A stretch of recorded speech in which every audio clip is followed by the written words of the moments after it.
지금 삼성에 대해서 모든 애널리스트와 유튜브에 나오는 모든 분들이 하는 삼성이 위기다라는 얘기는 요 차원이 아닙니다. 훨씬 심각합니다. D램을 못하고 있다는 얘기입니다. 쉽게 말하면 지금 경쟁력을 잃어버렸습니다. 어떤 경쟁력을? 본원적인 경쟁력을 잃어버렸습니다 라는 선언입니다. 지난해까지는 삼성에서 나온 얘기가 HBM 시장 그렇게 크지 않아요. 그거 해봐 1조예요. 그런 얘기를 했었는데 이제는 분기별로 봤을 때 영업이익으로 뒤지게 되면 할 말이 없는 상황이 되는 겁니다. 그래서 약간 좀 충격적일 수도 있지만 부문장이 사과를 한 거다. 실적이 그 정도로 나빴다. 그리고 실적이 상징하는 건 삼성의 기술적인 본원적인 위기다. 삼성이 기술적으로 처졌다. 하지만 그건 삼성전자가 2분기에 9조 원의 영업이익을 내고도 사과했습니다. 경영진이 국민들에게 또 주주들에게 사과했습니다. 이례적이죠. 매우 이례적입니다. 삼성의 어떤 위기와 가능성을 모두 엿볼 수 있는 지점 같은데, 그래서 오늘은 KBS에서 삼성의 잃어버린 10년 다큐멘터리 제작했던 서영민 기자 다시 모시고 삼성의 위기 이 시점에서 다시 점검해 보겠습니다. 어렵게 모셨고 아마 많은 분들이 귀담아 들을 부분이 많을 것 같습니다. 어서 오세요. 안녕하세요. 네, 시간 내주셔서 고맙습니다. 네. 실적 이야기부터 하겠습니다. 실적이 뭐 전문적인 애널리스트는 아니시고 네. 시장을 지켜보시는 기자신데 실적 어떻게 보세요? 나쁜 거죠? 일단 뭐 예상치보다는 안 좋게 나왔지. 사과까지 했는데 나쁜 네. 게 아니었을 리는 없겠죠. 예상치도 하회했고요. 영업이익으로 많이들 보는 것 같습니다. 그래서 영업이익이 얼마나 나빴길래 사과를 했나 과거 역사적으로 한번 보면 재밌을 것 같은데 제가 준비해온 그래픽 중에 한 5번째 그래픽이 영업이익 그래픽이거든요. 그거 네. 하나만 보여주실까요? 분기별로 번째? 나와 네. 있는 영업이익 요 그래프인데요. 한번 보시면 9.1조 저게 어느 정도 수준인지 지난 한 2012년부터 분기별로 쭉 나와 있는데 네. 이거보다 못한 해가 많습니다. 특히 지난해 보면 지난해는 뭐 반도체 부문 적자 나기도 했었으니까요. 저 정도 수준이었는데 사실은 좀 많이 올라왔지 않습니까? 그래도 사과를 한 겁니다. 그러니까 저 영업이익 이외 무언가를 보아야 하는 겁니다. 사실은 그 사과하는 멘트가 전 부문장이 3개 정도의 부문으로 사과를 했는데 첫 번째 사과만 보면 될 것 같아요. 멘트를 했을 때 본원적 경쟁력을 회복하겠습니다. 네. 라고 말했어요. 그러니까 본원적 경쟁력을 회복하겠다. 쉽게 말하면 지금 경쟁력을 잃어버렸습니다. 어떤 경쟁력을? 본원적인 경쟁력을 잃어버렸습니다. 라는 선언입니다. 사실은 제가 한 반년쯤 전에 다큐로 삼성이 위기다 라는 얘기를 했을 때 그 얘기는 본원적인 부분에 대한 얘기는 아니었어요. 그때는 신성장 산업이 없다. 신성장 산업이 없어서 삼성이 앞으로 뭘 해 먹고 살지, 앞으로 지속적인 성장을 할 수 있을지가 걱정된다. 파운드리를 신성장으로 지목했는데 못하고 있다. 기술적으로 처졌다. 삼성이 기술적으로 처졌다. 하지만 그건 신성장 산업에서다라는 거를 그래프 몇 개로 요약되는 그런 얘기였는데 요 얘기도 뭐 잠깐 짚어보면 네. 첫 번째, 두 번째 그래프를 좀 보면 좋겠는데 네, 매출 첫 번째 그래프입니다. 거 보겠습니다. 네, 요거 아니고요. 약간 새로 만들어 주신 거. 요겁니다. 98년부터 2013년까지 15년 동안 삼성이 연평균 17% 성장했습니다. 연. 네. 그러니까 저 기간으로 하지만 한 9배, 10배 성장한 겁니다. 저렇게 성장하다가 13년 이후로 한 10년 동안 연 1% 성장했다. 이런 얘기였습니다. 저게 원화 기준이고요. 근데 사실 삼성은 다 수출하거든요. 수출하기 때문에 달러로 봐야 맞아요. 달러로 보면 98년부터 13년까지는 한 18, 19%입니다. 더 많이 성장했어요. 근데 그 다음 그래프 한번 보여주시면 달러로 보면 13년부터 23년까지 역성장을 했다라고 되어 있습니다. 그러니까 전혀 성장을 못했다. 네. 매출이 성장을 한다는 건 신성장 사업이 있느냐를 상징한다고 삼성의 경우는 보여주는 것 같아요. 삼성이 사실은 D램으로만 성장한 회사 같지만 그 전에 디스플레이나 낸드 플래시 메모리나 아니면 스마트폰용 부품, 나아가서는 갤럭시라는 완성품까지 만들면서 새로운 분야에서 계속해서 먹을거리를 찾아냈기 때문에 끝없이 성장을 했었는데 지난 10년 동안은 그러지 못했다는 겁니다. 그래서 매출로 보면 아예 달러 기준으로는 역성장했다는 겁니다.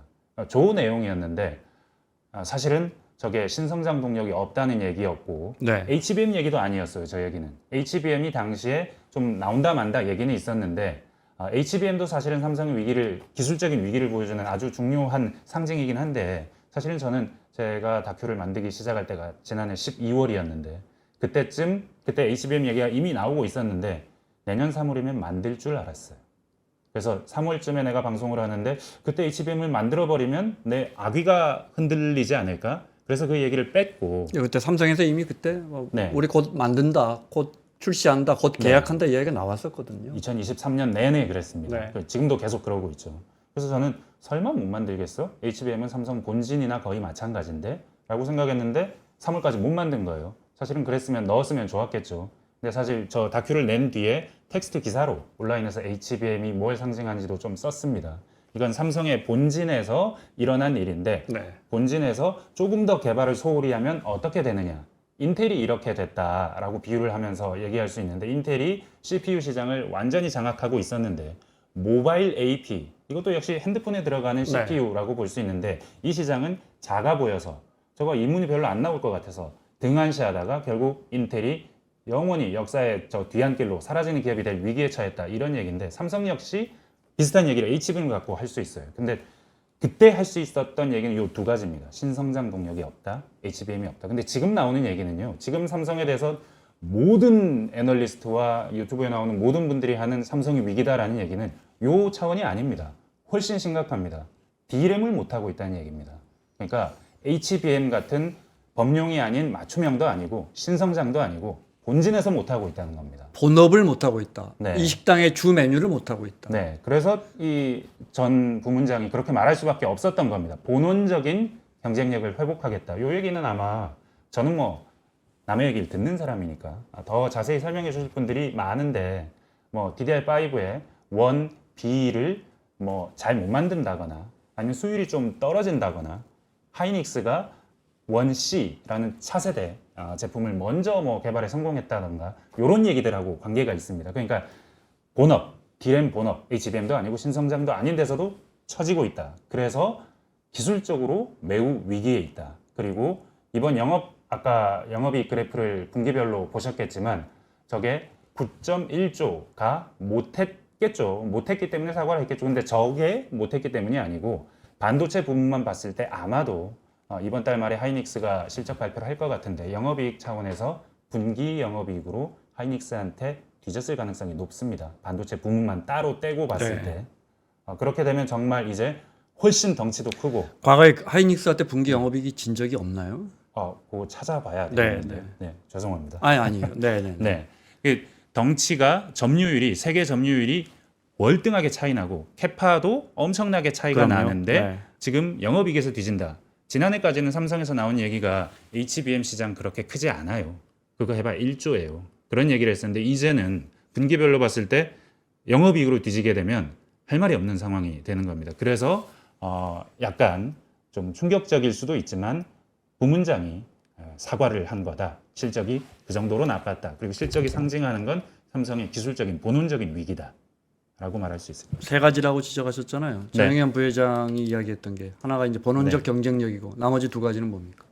미래 성장 동력을 확보하겠습니다. 네. 그리고 뭐 사내 뭐 그런 그 서 기자가 어떤- 이제 다큐에서 지적했던 네. 뭐 그런 부분 다른 얘기들은 그냥 하나만한 원론적인 이야기고. 원론적인 네. 이야기고 핵심은 여기- 본원적 네. 경쟁력에 대한 지적이다. 네. 본원적 경쟁력을 회복하겠다라고 말을 했다. 네. 내가 본원적 경쟁력이 없다고 말을 했다. 이 부분이 가장 포인트이고 그리고 사실은 이 말은 미래 지금 생각할 때가 아니란 얘기입니다. 그러니까 파운드리 한 손 놓을 겁니다. 앞으로 삼성이 어드밴스드 패키징 사업 부문이 네. 쪼개졌습니다. 이제 쪼개져서 뭐 메모리 부분으로 가고 연구소로 가고 여기로 가고 하면서 쪼개서 슬림화하면서 지금 당장 D램에서의 위기를 해소하는데 좀 더 집중할 겁니다. 사업 부문들도 그럴 것이고 그러는 과정에서 약간은 전문가분들의 얘기를 뭐 취재를 하면서 들어본 바에 따르면 미래를 약간은 포기하고 현실에 집중한다는 선언이다. 그러니까 미래 파운드리 이거 됐고요. HBM 이것도 열심히 하긴 할 건데요. 지금 당장 DDR5부터 잘하겠습니다. 이런 얘기다라고 해석하면 된다는 겁니다. 다른 이야기인데 사과는 정말 이례적이에요, 그죠? 그날 경제부 기자들 사이에서 많이 회자됐을 거예요. 그리고 무슨 사실- 불법을 한 것도 아니고 사회적 물의를 일으킨 것도 아니고 네. 영업이익이 9조 나왔는데 물론 시장 기대치보다는 뭐 한 10%, 15% 낮게 나왔다더군요. 네. 삼성이 이 사과의 대상은 국민이나 주주겠죠? 국민이고 주주겠죠. 물린 주주들. 일단 네. 물린 주주겠죠. 요거 그래프로 한번 보면서 어떤 상황인지 보면 사실 제가 뭐 아주 장기적인 얘기를 할 능력은 안 되지만 요 구글에 나와 있는 요 그래프를 제가 한번 띄워올 테니까 네. 한번 봐주시죠. 지금 삼성 그래프고요. 이렇게 됐습니다. 근데 이게 비교 대상이 있어야 좀 잘 보지 않겠습니까? 하이닉스랑 비교해 볼게요. 지난 1년 동안 그리고 5년 동안 최대로 한번 보시죠. 이게 어느 순간 네. 삼성과 하이닉스가 운명이 좀 갈라집니다. 거의 동조화돼 있다가 그 어느 순간 전까지는 둘 다 달라집니다. 반도체 회사였는데 어느 네. 순간 달라지네요. 2023년 어느 순간 네. 달라져서 벌어지죠. 그리고 특히 최근에는 분명히 달라집니다. 완전히 반대 방향으로 가고 있어요. 이것만 봐서 조금 보기가 어려우시다. 그럼 제가 한 기업을 좀 더 해볼까요? TSMC 한번 네. 보시죠. 네.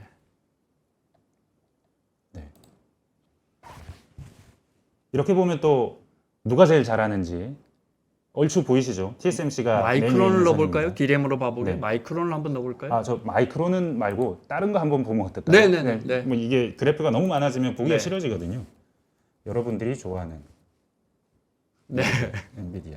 죄송합니다. 다른 그래프가 보이지 않아요. 엔비디아를 넣으면. 근데 네. 이 여기 엔비디아에 넣었을 때 보이는 그래프가 하나 있습니다. 브로드컴. 네. 그래도 좀 보이죠, 보라색은. 그래도 좀 보입니다. 근데 네. 브로드컴은 나중에 뭐 시간이 되면 얘기를 하시고요. 엔비디아랑 비교할 건 사실은 아니지만 이렇게 급성장하는 기업도 있었다. TSMC와 봐도 TSMC가 하이닉스가 삼성과 비교하면 주가 그래프가 어땠는지를 보면 삼성이 어떤 상황인지를 단적으로 보여주는 거죠. 물론 시장의 차이도 있습니다만 요거 보면 네. 삼성이 어떤 상황인지를 좀 단적으로 사과를 해야만 하는 상황이 왜 주주를 위한 사과인지도 설명이 좀 될 것 같습니다. 삼성의 위기에 대한 이야기를 어떻게 보면 뭐 서영민 기자가 물꼬를 텄다고 해도 될까요? 자, 근데 요즘 이제 네. 조선일보도 그렇고 아주 일면에 쓰면서 삼성의 위기가 공론화되는 초입에 있다 저는 이렇게 생각해요. 네.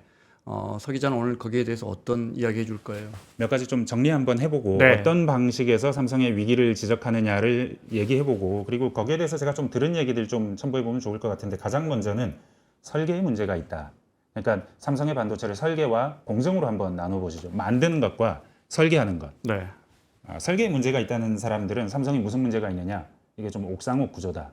그리고 이게 어떤 실험을 하거나 어떤 뭔가를 하려고 했을 때 허락을 너무 많이 받아야 된다. 층층 구조다. 네. 산무원이라고 부릅니다. 요즘 삼성 공무원. 그래서 허락이 없으면 아무것도 못 하고. 그래서 층층이 너무 좀 뭐라고 해야 되나요? 그 회사에서 결제를 올리고 허락받고 이대로 하고 허락이 안 나면 시도를 못 해보고 그런 상황. 그런 상황에서 설계를 잘 못하게 되면 설계 문제는 결국 발열의 문제가 됩니다. 설계를 잘 못했기 때문에 본원적으로 제품에 결함이 있을 경우에는 발열이 나오고 전성비, 그러니까 효율이 떨어집니다. 배터리를 많이 먹는다는 얘기입니다. 전기를. 네. 그런 문제 차원에서 한 측면에서 지적한 사람들이 있는 것 같아요. 산무원 설계 얘기는. 근데 공무원은 무슨 죄예요? 네. 공정의 얘기는요. TSMC하고 비교하시는 분들이 많이 하는 얘기입니다. 네. 삼성이 왜 수율이 안 나오냐? 왜 삼성이 팹에 들어간 웨이퍼에서 확실하게 못 찍어내느냐? 이를테면 하이닉스가 HBM용으로 만드는 디램 자체 전 공정의 수율이 한 98, 99% 나온다고 하는데 네. 하이닉스 쪽에 요 개발에 참여했던 분들 얘기를 들어보면 근데 삼성은 똑같은 램을 한 80%대 수율로밖에 못 만든다고 하던데 라고 얘기합니다. 그 말은 뭐냐면 웨이퍼 한 장, 300mm 한 장을 넣었을 때 칩이 하이닉스가 300개 뽑아내서 그걸 8단으로 쌓는다면 삼성은 한 200, 한 5, 60개 뽑아내가지고 그 8단으로 쌓는다.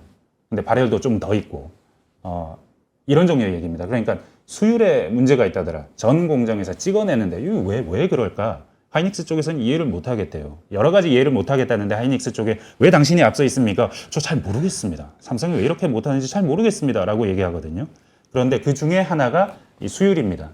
엔지니어링, 공정에 있어서 뭔가가 잘못돼 있다, 삼성이. 사실은 삼성은 공정빨로 밀어붙이던 회사였는데 지금 거기에 뭔가 문제가 있다. 수율이 안 나온다. 이런 얘기가 하나 있고 나머지 하나가 뭐가 있을까? 재무 얘기 좀 있는 것 같습니다. 이 삼성이 엔지니어들이 중요한 회사고 IT 회사고 기술 회사인데 너무 재무 쪽 사이드가 강한 거 아니냐? 아니면 관리 쪽 사이드가 강한 거 아니냐? 인사. 네. 그래서 약간 뭐 일을 할 때마다 어떤 효율을 따지고 어떻게 하면 좀 더 아껴가면서 할 수 있는지 생각해봐 라든지 아니면 그거 꼭 필요한 거야? 왜 주죠? 뭐 이런 식으로 얘기한다는 거죠. 제가 들은 재미있는 얘기 중에 하나는 공정 얘기를 조금 해보면 하이닉스 쪽에서 이 수율이 하도 안 나오니까 이게 무슨 문제지? 웨이퍼에서 웨이퍼 300mm 한 장을 찍으면 한 300개 정도가 나와야 되는데 이를테면 가운데 부분에서 노광을 하든 에칭을 하든 그 어떤 과정에서도 가운데 부분에서 불량률이 나오는 경우는 별로 없답니다. 그 웨이퍼 동그란 웨이퍼 판의 가운데 여기서는 다 양품이 나올 텐데 혹시 엣지 쪽에서 불량이 너무 많이 나오는 거 아니야? 그 말은 관리를 잘 못하고 있다는 얘기죠. 제대로 잘 못 보고 있다는 얘기고 이 기계를 잘 못 쓴다는 얘기일 수도 있는 거고요. 그래서 다시 공정의 시대가 됐다. TSMC는 이렇게 하지 않는다. 그러면서 또 다른 엔지니어 전문가들 얘기를 들어보면 TSMC는 어떻게 합니까? TSMC는 엔지니어가 한 기계, 공장에 있는 기계 한 2대 정도를, 기계는 수십 대가 있거든요. 한 웨이퍼가 최종적으로 제품이 돼서 나올 때까지 한 2달 내지 3달 기간이 걸립니다. 들어가서 나올 때까지. 그 기간 동안 수없이 많은 기계를 이렇게 돌아가는데 TSMC는 그 모든 기계들에 대해서 한 2대 정도를 한 사람이 관리를 한다는 겁니다. 근데 이를테면 삼성은 수십 대를 한 사람이 관리를 한다. 이런 얘기도 있습니다. 뭐 정확하게 제가 확인한 얘기는 아니지만 TSMC가 얼마나 타이트하게 엔지니어링 과정을 관리하고 그리고 이 현장에 관리하는 엔지니어들에게 얼마나 많은 힘을 실어주고 이분들이 좀 더 자부심을 가지고 일할 수 있게 노력해 주느냐. 요건 공정 사이드에서 나오는 얘기니까 공정이 홀대받고 있다는 종류의 얘기인 겁니다. 삼성에서. 삼성은 너무 많은 기계를 관리하려고 하고 그리고 특히 상당히 많은 부분을 외주화하고 있다. 공정의 상당히 많은 부분은. 그래서 무슨 문제가 생기면 저거 어느 업체가 하는 거지? 저 업체 불러. 저 업체 불러. 그렇게 해서 외주화된 업체 부분들을 이렇게 불러서 공장 안으로 출입시켜서 공장 안에서 뭔가 문제가 일어난 걸 점검하는 방식으로. 네. 이 방식이 뭐가 문제냐면 사실은 하이닉스 쪽에서는 이렇게 못한다고 그래요. 하이닉스는 돈이 없거든요. 효율적으로 뭔가 만들어야 되거든요. 그래서 그 안에 있는 기계들을 다 같이 어떻게든 잘 돌아가게 안에 있는 사람들이 내부 인력이 돌아가면서 관리를 하는데 삼성은 이거 더 잘할 수 있는 외주 업체가 있다거나 아니면 외주화 할 수 있다면 뭐 적극적으로 외주화를 해왔다는 겁니다. 그래서 혹시 삼성이 공정 관리에 있어서 엔지니어들을 홀대하고 혹은 외주에 너무 많이 기울이면서 노력을 좀 이쪽 부분에 덜 하면서 잘 만드는 기술력을 좀 상실한 것 아니냐 이런 얘기를 하는 겁니다. 우수 인력 확보하는 게 반도체 업계에서 얼마나 중요한지는 뭐 이렇게 다 아는 이야기인데 사실은 삼성이 잘 나가던 10년 전 뭐 이럴 때 보면 삼성 물론 지금도 잘 나가지만 우리가 그 직장에 있는 사람들 부러워했잖아요. 그 사람들이 받는 혜택들, 베네핏들, 인센티브들 그죠? 네. 지금 그 인센티브에 대해서 이야기하는 사람 별로 없는 것 같아요. 물론 그 실적과 연동되고 지난 몇 년 동안 반도체 시황이 안 좋았기 때문에 네. 전자 사람들이 뭐 이렇게 좋은 페이를 급여를 받지 못했을 것이고 네. 그런 면도 있겠지만 뭔가 사람에 대한 대우가 예전만 못하지 않느냐 뭐 막연하게 그런 생각은 들어요. 우리가 기술 기업이냐에 네. 대한 정체성이 상당히 약해진 거 아니냐라는 식으로 현장에 있는 분들은 그런 쪽으로 목소리를 높입니다. 근데 이 얘기는 다 가려드려야 돼요. 왜냐하면 설계하시는 분도 있고 공정 엔지니어링 설비를 관리하시는 분도 있고 네. 그리고 재무 관리를 하시는 분들도 있습니다. 다 중요합니다. 다 중요한데 홀대받는다는 느낌이 들었을 때 아니면 직장인들이 가장 중요한 게 물론 연봉도 중요합니다만 연봉보다 중요한 게 아마 이 일을 하는 게 재미있는지 당연하죠. 보람이 그리고, 있는지 네. 그 정말 나에게 제대로 된 대우를 해주는 건지 네. 그렇죠? 그런 부분이 중요하죠. 그런 차원에서 보면 일단 공정하시는 분들 엔지니어 분들이 굉장히 서러움을 많이 느끼시는 것 같고 승진이든 인정의 부분이든 설계하시는 분들은 너무 층층 시야가 너무 까다로운 것 같다. 너무 마이크로하게 타이트하게 살펴보는 것 같다라는 얘기를 하는 거고 재무하는 쪽에서는 너무 비용 효율이 떨어지는 것 같다라고 얘기하는 거죠. 그 얼마 전에 뭐 신문이 이야기한 것 중에 하나가 근데 서 기자랑 제가 이야기하다가 그 얘기가 또 나왔더라고요. 네, 이제 좀 큰 이야기, 큰 시각으로 한번 봐볼까요? 네. 삼성을 둘러싼 환경들. 전 그 지적이 와닿았어요. 공부 좀 한다는 애들 다 의대 가는데 결국 이제 사람의 문제 이야기할 때 있죠. 네. 그 부분 어떻게 생각하세요? 사실은 제가 뭔가를 출판을 하면 동영상을 만들거나 기사를 쓰면 댓글을 잘 봅니다. 댓글을 봐야 다음에 어떤 기사를 써야 될지 알 수 있거든요. 네. 제 삼성 잃어버린 10년 다큐의 제일 베스트 댓글이 그겁니다. 우수 인력이 다 의대 가는 나라에 무슨 미래가 있어. 그게 가장 찬성을 많이 받은. 네, 찬성을 가장 많이 받아 있고 지금도 들어가시면 제일 위에 떠 있습니다. 네. 그 댓글 그런 종류의 댓글이 많아요. 그래서 우수 인력이 없는 거 아니냐라는 종류의 얘기는 일단 의대만 가는 나라에 무슨 미래가 있느냐 하는 게 있고 다른 한 측면에서 이런 얘기 하시는 분도 있어요. 52시간 때문에 망했다. 그러니까 TSMC가 어떻게 성공했느냐. 모리스 창이 뭘 강조하느냐. 모리스 창이 왜 반도체 제조가 미국에서 안 된다고 하느냐. 미국은 노동법이 세고 52시간 뭐 이런 법률 규제를 노동 규제가 너무 많아서 그래서 노동자의 뼈를 갈아 넣을 수 없어서 힘들다고 말하지 않느냐. 모리스 창은 실제로 약간 그런 뉘앙스로 얘기를 합니다. 타이완이 왜 성공했느냐. 네, 타이완 그 엔지니어들은 평일엔 집에 안 가거든요. 집에 안 가고 합숙 하다가 주말에 집에 가거든요. 근데 주말에 집에 갔다가도 회사에서 공정에 무슨 문제가 있어 부르면 오거든요. 이런 종류의 얘기를 많이 합니다. 뼈를 갈아 넣어야 되는데 우리나라는 지금 뼈를 갈아 넣지를 못한다라는 거 하나, 우수한 인력이 다 의대를 간다. 근데 이 얘기가 제가 이 얘기를 들려드리면서 이거 어떻게 답해야 돼요? 라고 여러분들한테 물어보면 그 두 얘기가 상충된다고 얘기합니다. 우수 인력이 필요하다는 건 천재가 필요하다는 거 아니에요? 근데 천재가 필요한데 동시에 뼈도 갈아 넣어야 돼요? 뼈를 갈아 넣을 인력과 천재라는 요 말, 천재가 필요하다, 인재가 필요하다는 사이에 좀 괴리가 있다는 겁니다. 그래서 우선 하는 말이 반도체가 그렇게 막 천재가 하는 일이 아닙니다.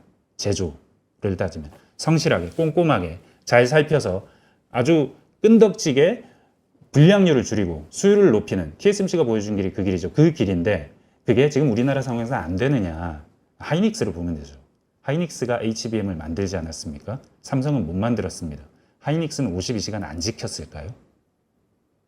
그래서 그 52시간 때문에 네. 그런 건 아닌 것 같다. 갈아넣지 못해서 그런 건 아닌 것 같다. 하이닉스 HBM3E 개발한 연구진한테 물어봤어요. 그 개발할 때는 그래도 좀 집에 못 가고 그러지 않나요? 그러면 이 연구진들이 하는 말이 나 정말 우리 회사 싫고 이런저런 싫은 점이 많은데 우리 회사가 복지는 좋아요.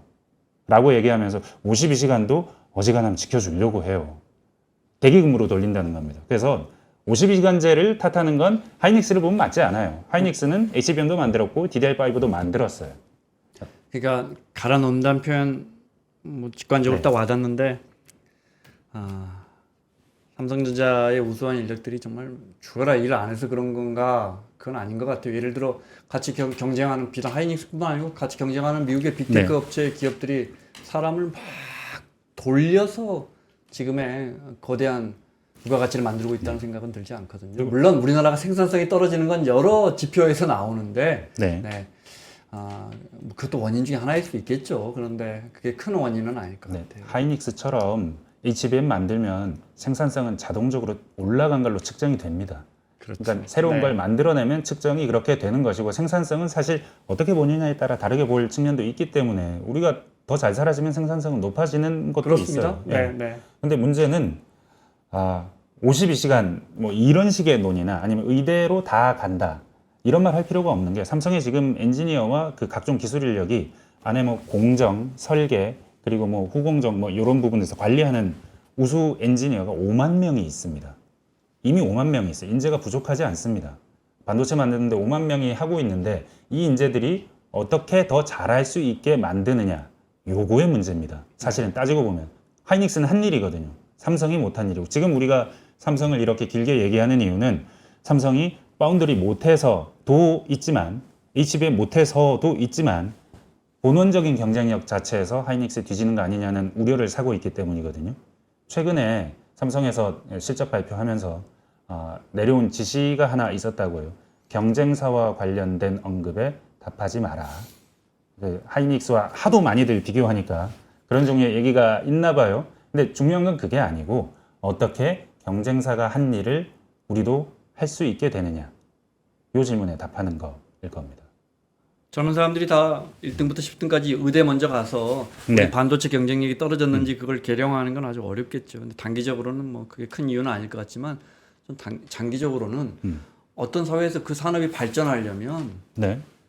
그 사람들이 존중받고 부러움을 사는 그 위치에 있어야죠. 대만에서 반도체 엔지니어들의 위상을 생각해 보세요. 그죠? 그렇습니다. 우리는 그런 부분에서는 저는 그 일부 언론의 그 지적, 우리 젊은이들이 전부 의대만 가는데 진짜 장기적으로 반도체 산업이 우리가 계속 세계 1등을 할 수 있겠느냐? 그 지적은 유의미하다고 봐요. 네, 뭐 저도 계량할 수는 없지만 일정 부분 동의하는 부분이 있습니다. 다만 네. 삼성의 위기를 볼 때 네, 이 인력 때문에 이렇게 됐느냐? 지금 현재의 위기가 그렇지는 않다. 네, 무슨 말씀인지 알겠습니다. 저건 어때요? 네. 이 회장이 국정농단으로 구속된 게 2016년인가 7년인 거예요, 그죠? 그래서 네. 어떤 이코노미스트 그런 이야기 하더라고요. 사람이 기소가 되고 아무리 재벌이라도 기소가 되고 재판에 넘겨지고 그뭐 2중 3중의 재판이 지금도 사실은 저 이심이 승계 진행 과정에서 중입니다. 회계부정 재판이 1심인가밖에 안 끝났죠. 네. 맞습니다. 2심 진행 10년 중입니다. 가까이 재판을 받으면 사람이 다른 데 집중하기가 쉽지 않다. 이런 부분은 어떻게 봐요? 그런 지적도 아까 말씀드렸던 댓글에 많습니다. 그래서 제일 많은 것이 인력 문제를 지적하는 종류의 네. 반응이었고 두 번째가 이 리더십 얘기를 하는 겁니다. 리더십 얘기는 방금 말씀하신 대로 총수를 가둬놓고 어떻게 발전하라는 거냐라는 얘기 하나, 또 정반대 방향에서 현재의 이재용 체제에서 이뤄낸 성과가 무엇이 있느냐. 정확하게 아버지에서 이재용 회장으로 승계되는 그 시점부터 삼성이 주춤하고 있다라는 지적. 둘 다 같은 지점을 한 가르칩니다. 10년 정도 네. 됐어요? 네, 제가 잃어버린 10년이라고 하는 그 시점이 공교롭게도 승계 시점과 거의 네. 유사합니다. 쓰러지신 시점과. 그래서 그 뭘 한 게 있느냐라고 할 때 우리가 늘 하는 말 있죠. 인수합병. 이미 커버린 기업이 어떻게 성장할 수 있느냐. 주주들의 등살 때문에 이윤율 떨어지는 어떤 행위는 할 수 없어요. 그러니까 이를테면 지금 인텔 어떻게 됐는지 보시죠. 파운드리 분사한다는 얘기가 왜 나왔냐면 주주들이 하도 난리를 쳤거든요. 이거 이렇게 적자가 거대하게 나는데 이거 계속 할 거야? 미국 정부는 인텔이 해주길 원해요. 근데 주주들이 너무 난리를 치니까 인텔의 요구로 분사하느니 마느니 얘기를 할 수밖에 없는 상황이거든요.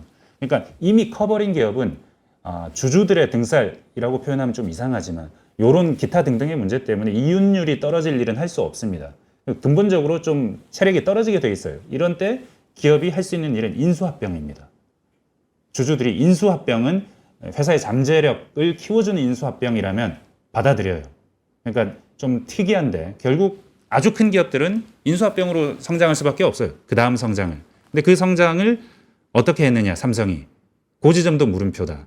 근데 저 요거와 관련해서는 하고 싶은 얘기가 많긴 하지만 제가 뭐 아주 삼성의 지배구조를 잘 아는 것은 아니기 때문에 우선 IT 기업의 지금 우리가 아는 IT 기업의 그 CEO들을 한번 떠올려 보시죠. 최고 경영자를 떠올려 보세요. 엔비디아 아니면 브로드컴도 그렇고 네. 아니면 뭐 다른 퀄컴도 그렇고 대부분의 아니면 테슬라도 그렇고 경영자가 누굽니까? 최고 엔지니어라고 해도 좋은 사람들입니다. 그러네요. 네. 가장 테크를 잘 아는 사람이 창업한 사람이 혹은 가장 잘 아는 사람이 그 기업을 경영하면서 방향을 자기 입으로 다 제시합니다. 엔비디아의 비전은 누가 제시하나요? 테슬라의 비전은 누가 제시하나요? 애플의 비전은 누가 제시하나요? 애플은 조금 다르긴 합니다. 네. 근데 여튼 누가 제시하는지. 근데 삼성에서 총수가 비전을 제시하는 기술적인 비전을 제시해 주는 사람인지를 한번 방문해 볼 필요는 있습니다. 총수, 우리 재벌 기업의 총수는 독특하죠. 이 체제가 나쁜 점만 있는 건 아닙니다. 다만 네. 기술적인 비전을 제시할 수 있는 사람은 사실 아니지 않느냐.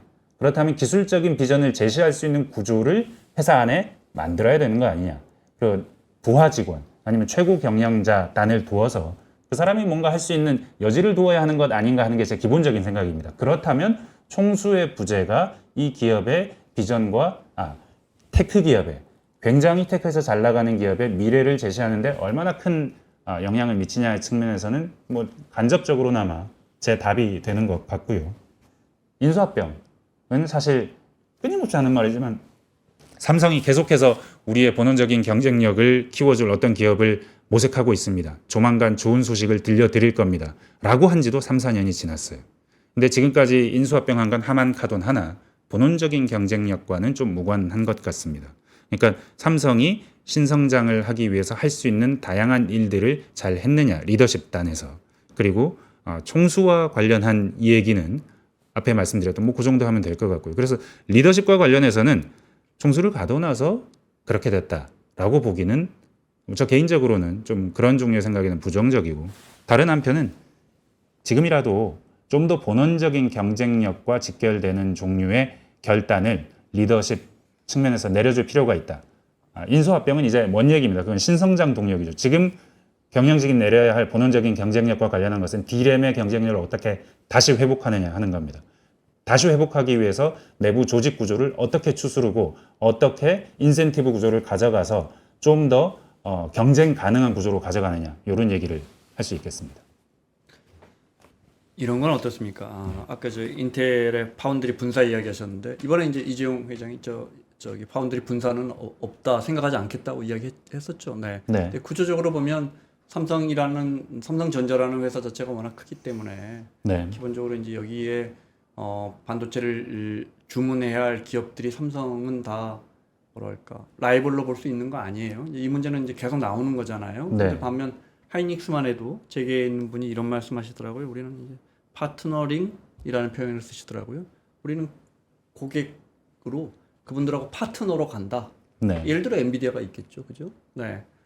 파트너로 가기 때문에 로열티도 강해지고 그 네. 거대한 고객사가 원하면 우리 작은 손해는 그냥 감수하고 다른 데는 장사도 안 한다. 네. 삼성은 사실 이게 구조적으로 쉽지 않단 말이에요. 독보적으로 혼자서 반도체를 만들어야 되는데 문제는 기술력이 있으면, 독보적인 기술력이 있으면 이게 괜찮잖아요.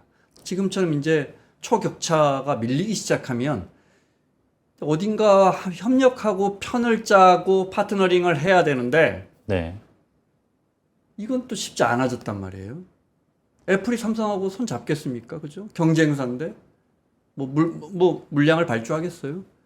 이 문제는 어떻게 해요? 그런 구조적인 측면이 문제는. 분명히 있을 겁니다. 네. 이해상충이라고도 표현을 하는 것 같고, 휴대폰 만드는 회사한테 어떻게 설계도를 넘겨주냐, 애플의 입장에서라는 얘기도 하는데, 근데 지금 상황이 조금 미묘합니다. TSMC가 파운드리 점유율이 한 60% 되죠. 그리고 5나노 이하에서 빅테크 업체들이 의지하는 파운드리는 TSMC 하나입니다. 이 상황이 빅테크 업체들에게 주는 압박도 상당합니다. 그래서 삼성이 잘 만들기만 한다면 네. 삼성에게 틀림없이 오더를 줄 겁니다. 그리고 우리가 지금은 모르고 있지만, 수주를 받았는지 안 받았는지 모르지만, 엔비디아가 삼성에 가서 파운드리 하자고 협력하자고 하지 않고 있을까요? 틀림없이 엔비디아에서도 삼성 파운드리에서 뭔가 차세대 칩 중에 하나를 생산하고 싶을 겁니다. 왜냐하면 지금은 TSMC 혼자만 할 수 있기 때문에 부르는 게 값이에요. TSMC가 부르면 줘야 돼요. 젠슨왕이 계속 삼성전자가 납품할 것이라고 이야기를 하잖아요. 네. 마치 립 서비스처럼. 그러니까 기대하고 있는 거죠. 애플도 마찬가지입니다. 애플이 지금 AP 칩이 가장 중요한 칩이고, 이건 TSMC에 전량 의존하고 있고 다른 데서는 만들 수가 없어요. 그러다 보니까 애플이 원가의 애플인데 이 AP의 원가는 잡을 수가 없는 거예요. 계속 TSMC가 계속 가장 좋은 공정에서 애플 것을 계속 생산해주고 의지할 수밖에 없는 상황이 됐기 때문에, 그렇게 이 상황은 어떻게 봐야 하냐면, 파운드리에서 TSMC와 경쟁할 만한, 아니면 최소한 TSMC에게 다 주지 않고 조금이라도 나눠서 줄 수 있을 만한 업체가 필요합니다. 인텔이 그 역할 못합니다. 인텔은 지금 파운드리 시장에서 지금 전혀 존재감도 없고요. 다른 글로벌 파운드리는 아예 초미세 공장은 포기했고요. 할 수 있는 업체가 거의 없어요. 삼성만이 오직 가능할 수도 있는 업체인데, 그래서 지금 틀림없이, 공식적으로 말은 안 하지만 엔비디아도 퀄컴도 어디도 차세대 어떤 지금 맡기지 않는 종류의 칩을, 파운드리를 삼성에 맡기려고 지금 한국에 와 있을 겁니다. 저는 아마 그건 거의 확실히 말씀드릴 수 있을 것 같아요. 안 되니까 안 하는 거예요. 근데 이게 되기만 한다면 좋은데, 아까도 말씀드렸다시피 삼성이 지금 본진이 털렸습니다. 그래서 이 본진을 다시 갖고 와야 돼요. 그래서 당장은 이 미래 성장 동력인 파운드리에서 힘을 조금 뺄 수밖에 없어요. 그래서 요 얘기가 지금은, 제가 3월에 다큐를 낼 때는 요 얘기가 중심이었는데, 네. 이건 너무 배부른 얘기가 돼버렸다. 지금은 본진 챙겨야 된다. 이렇게 말씀드릴 수 있겠네요. 고객들이 주문한 걸 정말 잘 만들 수만 있다면 네. 오늘이라도 주문이 들어올 것이다. 파운드리로. 그렇죠. 네. 이건 틀림없습니다. 다양한 빅테크 업체들이 제2의 파운드리를 원하고 딸리고 있습니다. 있으니까요, 분명하게. 네, 분명히 네. 그러고 있고 사실은 한번 이게 조금 배부른 소리다 하더라도 M&A 인수합병 한번 짚어보면 네. 사실은 모델이 된다고 할지는 모르겠지만 굉장히 이 인수합병으로 큰 회사 지켜봐야 될 회사가 하나 있습니다. 아까 말씀드린 브로드컴인데 네. 그 브로드컴 주가 그래프를 한 달쯤 전에 영국의 이코노미스트지가 브로드컴에 대해서 쓰면서 주가 그래프를 하나 보여줬는데 그거 한번 띄우면서 설명을 한번 해볼까요? 5번째 그래픽입니다. 하나 보여주시면 좋겠는데요. 브로드컴이라는 회사는 원래는 HP에서 컴퓨터 부품 만드는 에질런트 어떤 테크놀로지 뭐 이런 네, 종류의 회사였다가 그 회사가 아바고라는 독립회사로 빠져나옵니다. 그래서 그 HP에서 빠져나온 부품 회사예요. 컴퓨터 네. 부품 회사입니다. 근데 이 부품 회사가 1, 2, 3, 4, 5, 6번 보이시죠? 살 때마다 네. 네, 주가가 급등합니다. 1번 산 LSI 로직, 저게 뭐냐면 칩 설계해 준 겁니다. 지금 와서 보면 AI 칩을 빅테크 업체들이 설계를 하고 싶은데 내부 네. 인력이 없는 거예요. 그럴 경우에 외부의 어떤 설계를 해줄 업체를 찾는데 믿을 만한 업체를 저 LSI 로직이 전신이 되어서 브로드컴이 빅테크 업체들의 구글이나 뭐 이런 업체들의 AI 칩을 설계해 주고 있습니다. 2번 브로드컴, 사실은 아바고라고 컴퓨터 부품 회사라고 말씀드렸어요. 브로드컴은 인프라 회사입니다. 뭐 각종 통신 인프라. 네. 이 회사를 먹으면서 저 대형 합병이죠. 370억 달러라고 되어 있죠. 대형 합병하면서 아예 그 회사 이름을 취했어요. 그래서 이름을 바꾼 겁니다. 브로드컴으로. 그때부터 브로드컴인데 그 뒤로도 계속해서 인수 합병을 하는데 사람들이 다 이상하다고 했어요. 너네 컴퓨터 부품 회사 아니야? 하드웨어 회사 아니야? 왜 자꾸 시만텍 같은 걸 인수해? 특히 마지막에 VM웨어, 저거는 그 기업의 내부 클라우드 솔루션 이런 거 서비스 해주는 네. 기업 내부 솔루션 하는 회사인데 저런 걸 무형의 것까지 사는 겁니다. 저걸 하나하나 살 때는 사람들이 이해를 못했는데 혹탄이라는 말레이시아계 화교 미국인입니다. 이 사람이 이 모든 걸 진두지휘했는데 거긴 또 말레이시아계예요. 네. 이해를 못했는데 이거 다 하고 나니까 그림이 딱 그려진 겁니다. AI 시대에 기업이 원하는 모든 것을 해줄 수 있는 회사. 칩 네. 설계부터 기업 내부의 소프트웨어 운영까지 다 돌려줄 수 있는 회사. 이 회사의 모토가 모든 걸 연결해 드립니다. 예요. 모든 걸 연결해 드립니다고 인수합병을 할 때마다 그 회사의 핵심 경쟁력만 살리고, 그러니까 엔지니어만 살리고 기타 부수적인 인력은 전부 다 해고해 버립니다. 엄청나게 많이 해고하고, 그리고 이 회사가 핵심적인 본원적인 경쟁력이 있던 분야의 제품 가격을 확 올려요. 이를테면 VM웨어 인수했다고 말씀드렸죠. 네. 저 회사가 그 기업들 안에서 소프트웨어 해주는 회사인데 삼성전자가 이 회사 고객입니다. 최근에 1년에 100억씩 3년 계약을 체결했어요. 내부 소프트웨어 돌리는 계약을 1년에 네. 100억씩. 엄청 비싼데도 울며 겨자 먹기로 삼성전자가 계약한 것 같아요. 그러니까 이런 식으로 본원적인 경쟁력 있는 회사를 다 모아놓다 보니까 이 회사가 AI 시대에 엔비디아 다음으로 준비가 잘 된 회사 같구나 라는 판단을 한 겁니다. 저 지금 주가가 얼마 있는지 보이시나요? 지금 들어오기 전에 제가 확인하고 봤는데 이건 한 달 전 거거든요. 네. 들어오기 전에 확인하니까 거의 9천억 달러예요. 1000조가 넘어요. 기업 가치가. 매출이 10조대 회사, 10조, 거의 20조, 30조대. TSMC 근처까지 온 거죠, 그러면? 그러니까 TSMC보다 매출이 적은 회사예요, 지금으로서. 네. 삼성보다는 네. 당연히 주가가요? 네. 네. 주가는 거의 TSMC 근처까지 왔고 네. 삼성전자의 2배가 넘습니다. 매출이 얼마 되지도 않는, 지금 당장 엄청난 이익을 내는 회사도 아닌데 이 회사가 인수합병을 통해 이루어놓은 걸 보니까 모두가 뜨아 하면서 이 회사가 AI 시대에 가장 잘 준비된 회사 중에 하나구나. 엔비디아의 길만 있는 게 아니었어 라고 모두를 깨닫게 만들어준 겁니다. 삼성이 이걸 할 수 있다는 얘기는 아닙니다. 인수합병이 이렇게 중요하다. 이렇게 중요하다. 그리고 저 회사는 어쩌면 ASML 같은 회사에 비교해 볼 수도 있을 것 같아요. 네. 컴퓨터 장비, 반도체 장비 회사입니다. 네덜란드에 있는. 장비, 네. 부품 이런 거 제공하는 회사인데 처음에 시작은 ASML보다도 훨씬 작은 회사였는데 인수합병, 거대한 인수합병 몇 번 하면서 저렇게 큰 겁니다. 사실은 이 회사가요. 네. 퀄컴도 인수하려고 했었어요. 딜도 했었습니다. 근데 반독점 당국에서 그렇게 합병하는 건 아닌 것 같아라고 해서 이른바 야지를 놓으면서 퀄컴 인수는 못했습니다. 그래서 찾은 길이 저건데 한번 보시죠. 모든 AI 시대에 기업이 원하는 모든 것을 제공할 수 있는 회사, 모든 게 다 있어요. 회사가 된 겁니다. 네. 삼성이 물론 저런 회사의 모델을 따라갈 필요는 없습니다만 비전이 있다면, 리더십의 비전이 있다면, 뭔가 꿈을 꿨다면 할 수 있는 일은 저런 인수합병을 통해서도 충분히 할 수 있다는 거. 이런 점도 하나 지적해보고 싶었습니다. 삼성의 최고 경영자가 앞에 있다면 취재하면서 제가 서 기자한테 들었던 말 중에 하나가 거기 수많은 세계 석학들이 인터뷰에 나오는데 네. 정작 삼성전자 사람을 만나기는 쉽지 않다. 그 이야기를 제가 서 기자한테 들었어요. 네. 제가 요청을 하지 않은 것은 아닙니다. 사실은 당연히요. 네. 삼성이 보아서 즐거울 내용은 아니기 때문에 뭐 처음부터 이걸 출연을 해줄까 하는 저함도 반 있고 이게 삼성에서 나와서 설명을 한다고 해서 뭔가 내 다큐의 완성도가 높아지나 하는 종류의 생각도 한 건 사실이지만 요청은 했고 근데 뭐 결론은 삼성에서 나온 얘기는 없었습니다. 다양한 다른 업체들을 통해서 얘기를 했고 사실은 제가 여기 출연을 다시 한번 하는 거예요. 사실 몇 달 전에 제가 한번 나왔지 않습니까? 이번에 고민을 했어요. 저는 사실은 삼성을 보는 사람이 아닙니다.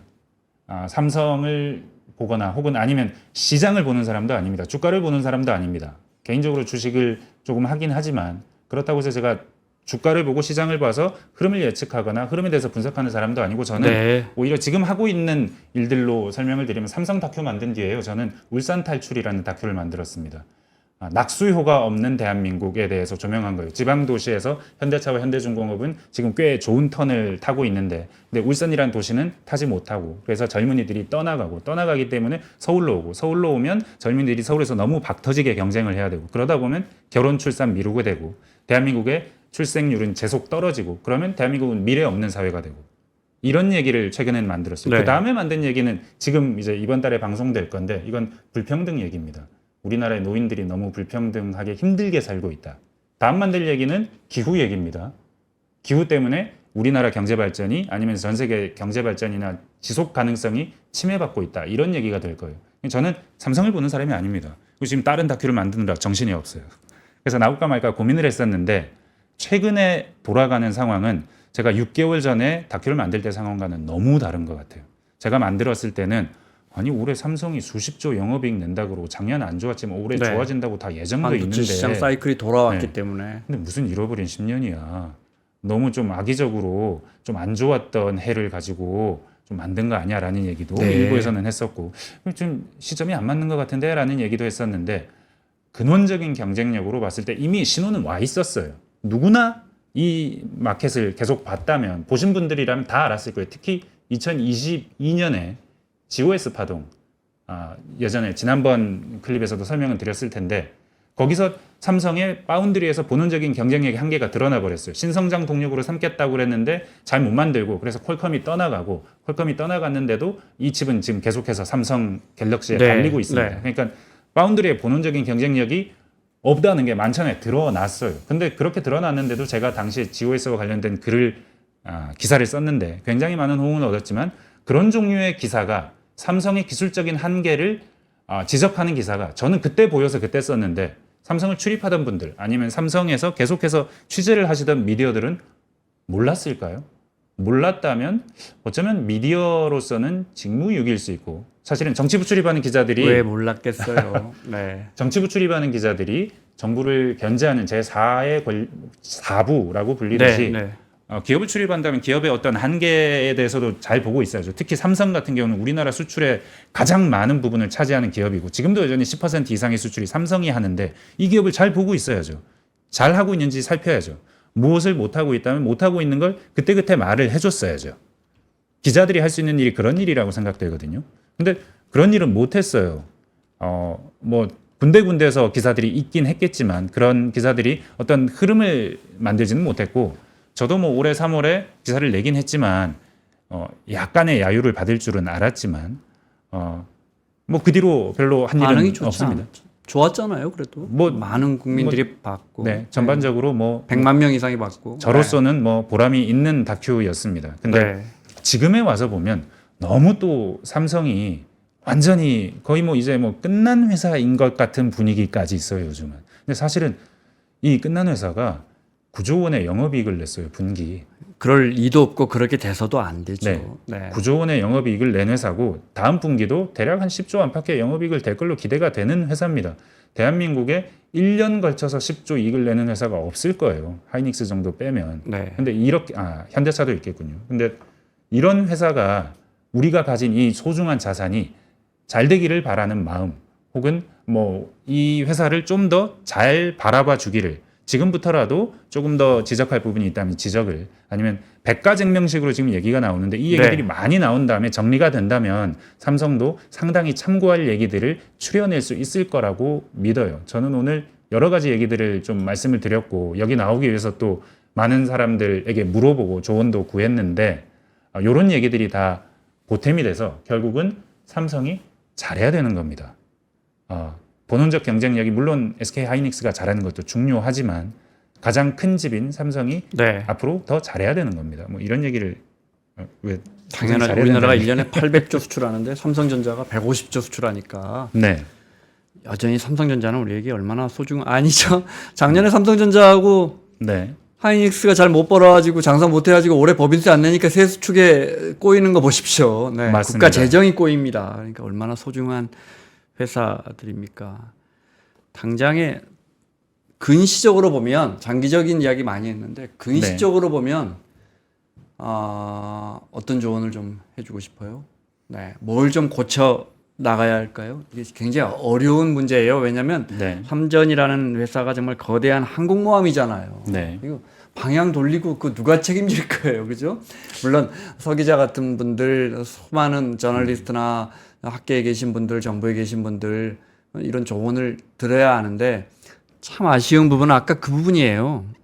만약에 뉴욕타임즈가 뭐 인텔이나 지금 뭐 원래 잘 나가다가 좀 부진한 뭐 인텔에 삼성을 좀 뭐 견주고 싶지는 않은데 네. 엔비디아든 뭐 테슬라든 그래서 그 회사의 위기와 가능성을 다루는 기획 기사를 쓰는데 테슬라가 과연 뉴욕타임즈나 이런데 미국의 뭐 CNN이나 이런데 우리에 대해서 부정적인 기사가 나올 것 같으니까 우리는 대응 안 할게요. 과연 이런 일이 가능할까 선진국에서 그런 부분이 막힌 의사결정의 어떤 한 그 지점을 보여주는 게 아닌가. 네. 일단은 그 지금 전 부문장이 네. 방향을 잡은 것에 대해서 긍정적인 평가가 많은 것 같아요. 제가 네, 물어본 네. 분들은 왜냐하면 지금 이제 미래고 나발이고 이제 당장 이거 해야 돼라고 정확하게 파악했다는 거, 사과를 했다는 거, 이례적인 사과를 했다는 거, 그리고 문제가 우리 본진 경쟁력이야라고 만천하에 선언했다는 거 이런 점에서 좀 긍정적으로 보고 그리고 또 엔지니어이기 때문에 잘 해줄 것이다. 이 부분에서 성과를 낸다면 1, 2년 안에 자기 본진에서의 경쟁력을 좀 따라잡을 것이다. 이런 얘기는 합니다. 사실 이 얘기할 때 약간 여담 같지만 제가 HBM 만든 개발진들의 얘기를 한번 들어본 얘기를 재밌는 흥미로운 얘기가 있었어요. 삼성이 어떻게 반도체를 만드는 자세로 임하고 있느냐. 근데 삼성이 그러니까 HBM을 만드는 그 과정에 가장 중요한 작업은 미세한 선을 그리는 작업이겠죠. 설계를 하는. 일단 반도체 설계가 중요할 겁니다. 그 설계를 EUV라는 장비가 해준다는 거 아닙니까? ASML에. 근데 ASML의 이 EUV라는 장비가 얼마나 아름다운 장비인지는 칩월을 쓴 크리스 밀러가 쓴 책에 잘 나옵니다. 이를테면 정말 엄청난 레이저를 만드는 샤이머라는 회사와 트럼프라는 회사가 만든 이 제품을 가지고 기계 안에 있는 주석 방울이 한 초속 한 200km 정도, 뭐 그 정도 속도로 빠르게 움직인대요. 그걸 레이저로 맞춰야 돼요. 레이저로 맞추는데 한 번 맞추는 게 아니고 똑같은 걸 2번 맞춰야 돼요. 2번 맞춰야 엄청난 빛이 나와요. 극자외선이 EUV가 나오는 겁니다. 그 EUV가 나온 걸 거울을 가지고 모아야 돼요. 이 거울을 깔차이츠가 만드는 겁니다. 독일에. 근데 이 거울이 어지간한 거울로는 이 수집이 안 된대요. EUV가 다 통과가 돼 버린대요. 근데 정확하게 여기서 레이저를 쏴서 이 겨울에 반사시켜서 달에 있는 동전을 맞힐 수 있는 정도의 정확도를 가진 이 칼사이즈가 만든 거울을 가지고 비춰서 한 대 모아가지고 빛을 쏘게 만들어서 그 빛을 쏴서 거기에 회로기판을 그리는 겁니다. 되게 저는 굉장히 흥미로운 비유였어요. 이게 그야말로 예술이네요. 예술. 네. 이 기계를 가지고 근데 이 기계의 문제는 뭐냐면 레이저로 엄청나게 쏴요. 주석 방울을 맞춰요. 그리고 뭐 그걸 이렇게 거울로 비춰야 되니까 에너지를 너무 많이 쓰는 겁니다. 너무 전력을 많이 써요. 네. 그래서 이 전력을 너무 많이 쓰니까 하이닉스에서는 이거 만들 때 전력 좀 적게 써라. 너네 이를테면 단위를 한번 50mJ 평방 센티미터당 50mJ 이상 쓰지 마. 60mJ 이상 쓰지 마. 이렇게 관리를 한 거예요. 근데 삼성은 그러니까 그렇게 하면 약간 선이 좀 아주 에너지를 많이 쓰면 많이 쓸수록 반듯한 선이 나온대요. 근데 삼성에서는 어떻게 했느냐? 요 하이닉스 쪽 참여한 네, 네. 요 루시라는 프로젝트에 참여한 요 양반의 얘기를 들어보면 하이닉스 쪽에서는 100mJ 써도 돼. 뭐 90mJ 써도 돼. 그러니까 에너지에 구애받지 말고 쓸 수 있다면 써. 그러니까 더 많은 에너지를 쏟아붓고 아니면 더 좋은 기계를 EUV를 더 많이 사고 더 많은 장비들을 구매해서 이것들을 다 붙여놓고 그리고 삼성은 2030년까지 팹을 무인화하겠다고 계획을 발표하기도 했었습니다. 약간 엔지니어의 가치가 조금 낮아 보이게 만드는 종류의 계획이죠. 근데 이렇게 해서 계속해서 더 많은 리소스를 투입하면 인력은 더 효율적으로 관리해서 빼고 이렇게 좋은 기계를 많이 갖다 놓으면 이게 만들어질 거야. 자동적으로 만들어질 거야. 나는 그런 시스템을 추구해. 라는 종류의 비전을 보여준 것 같아서 아닌데 반도체라는 건 역시 아무리 그래도 제조라는 건 너무너무 미세한 걸 제조하는 거기 때문에 결국은 마지막에는 사람이 뭔가 이상이 생기면 두 달, 세 달 웨이퍼가 돌아가는데 세밀하게 봐줘야 되는 부분이 있는데 좀 그런 걸 놓친 게 아닌가? 삼성이 반도체를 만드는 업을 어떻게 바라보고 있는 것인가에 대한 시각에서 저는 사실은 이 부분은 제 개인적인 생각입니다만 요 방금 얘기해 드린 부분이 좀 핵심적인 얘기 중에 하나가 아닐까 생각을 해요. 그러니까 많은 리소스를 때려 부어서 비싼 거 사고 좋은 기계 사고 세계에서 가장 가는 선을 그릴 수 있는 기계를 사서 해결할 수 있는 문제는 아니지 않은가. 그러지 못했던 하이닉스가 성공했는데 그렇게 할 수 있었던 삼성이 성공하지 못했으므로. 지금 댓글에 삼성이 하는 모든 일은 다른 회사가 대체 가능합니다라고 돼 있는데 저 말이 맞아요? 제가 대답할 수 없는 종류의 말씀인 것 같아요. 모바일과 네. 반도체와 D램에서의 경쟁력은 아직도 그래도 압도적이라고 할 수 있지 않아요?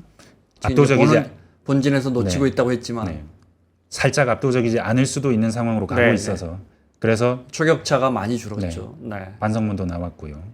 그리고 약간은 미래 먹거리라고 하는 것들도 지금은 좀 배부른 소리가 됐고 좀 더 본진에서 좀 더 잘할 수 있는 경쟁력에 집중하고 있는 모습으로 돌아가고 있다.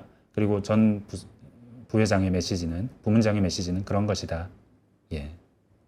오늘 가져온 그래프를 다 봤나요, 저희가? 다른 그래프가 하나 있었는데요. 네. 한 2개 있습니다. 그거 네, 하나 설명 보여주시면 드릴까요? 뭐 네. 살짝 마무리하겠습니다. 설명을 시간이 해드리면 얼마 남지 않았는데요. 네. 네. 이게 사실은 제가 그 3월에 다큐를 만들고 가장 좀 받았던 얘기들 중에 댓글 중에 해명 아니면 네, 설명을 네. 해주고 싶었던 네 번째 그래프입니다.